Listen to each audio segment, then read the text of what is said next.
வணக்கம். நான் doctor Ramakrishnan, psychiatrist பேசுகிறேன். மரணத்தை பற்றிய பயம் எப்படி போக்குறதுன்னு பற்றி பேசிகிட்டு இருந்தோம். அது ஒரு கண்டினியூவேஷன் தான் இது. மகாபாரதத்தில் தர்மர்கிட்ட ஒரு யட்சினி கேள்வி கேட்பா, உலகத்திலேயே மிகப்பெரிய அதிசயம் என்ன அப்படின்னு சொல்லிட்டு. அப்போது தர்மர் சொல்கிறது, சாவு நிச்சயம் என்று தெரிந்த பிறகு வாழ்வை பற்றி பயப்படுறாங்க பார்த்தீங்களா, அதுதான் உலகத்திலேயே பெரிய அதிசயம் அப்படின்னாங்க. ஸோ அதனால் இதை எப்படி நம்ம ஓவர் கம் பண்ணணும் அப்படின்னாக்க, ஓல்டேஜ் இஸ் ஏ ப்ராப்ளம். ஓல்டேஜை நம்ம ஹாப்பியாக கொண்டு போகணும். அதுக்கு முக்கியமாக வேண்டியது உறவுகள் நல்லா இருந்ததுன்னா நம்ம மைண்டு கொஞ்சம் ஃப்ரீ ஆகும்.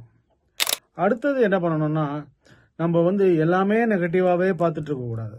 அவன் என்னை கவனிக்கல, எங்கள் வீட்டில் நம்மளை கவனிக்கல அப்படிங்கிறது சொல்லிட்டு இருந்தால் முடியவே முடியாது.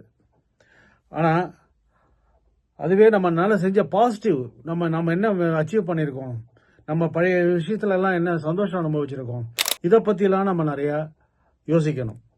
அதே மாதிரி இந்த பீரியடில் தான் கம்பேனியன்ஷிப், ஹஸ்பண்ட் ஒய்ஃப் பார்த்தீங்கன்னா 50-60 வயசு வரைக்குள்ள எல்லாரும் பிஸியாக இருப்பாங்க. ஹஸ்பண்ட் ஒய்ஃப் 2 பேரும் மீட் பண்ண கூட மாட்டாமா.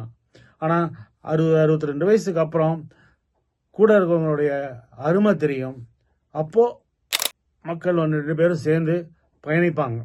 இது ஒரு முக்கியமான விஷயம்.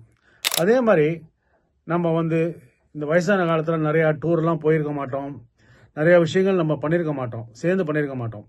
ஸோ இந்த தருணத்தை நம்ம பிரயோஜனமாக டூர், இந்த மாதிரி சேத்ராடனம், இந்த மாதிரி போனோம்னாக்க நம்ம லைஃப் ஈஸியாக இருக்கும்.